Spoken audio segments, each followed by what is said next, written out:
When you say your name, what is that? Is your name something that has value?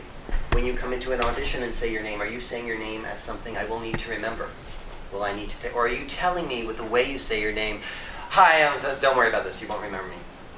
You're giving me that information. I know nothing about you when you come into the audition room. I only know what you tell me. How present are you? How much value does your name have? Your name has value. We know this, right? Because not everybody has your name. The person who's sitting next to you on a bus or a train who seems very strange is like, hi, how are you? What's your name? What's your name? You immediately turn around and go, oh, hi, I'm Arnold. What's your name? The person who's chasing you at a party who's like, hey, I can look you up on Facebook. Doesn't mean anything. Who you have no interest in. That's not somebody you give your name to. So your name has value and you know that. It's the same thing in an audition. When you come into the audition room, what you're saying to the auditors, to the casting director, anyone is, this is my name. Feel free to call upon me. You may actually need it. You're going to like what I'm going to do. Or you might be saying, hi, forget about me.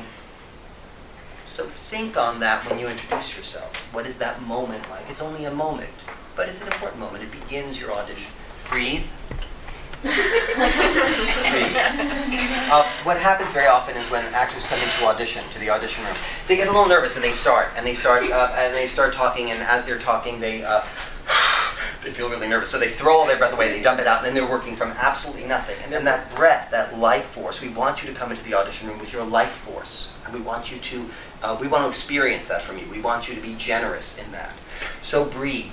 It's good if you can get your bodies to the point where when you audition, you're breathing a little above minimal maintenance, just in your general day-to-day life.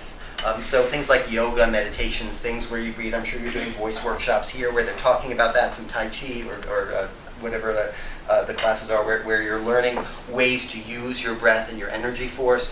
That stuff is really important.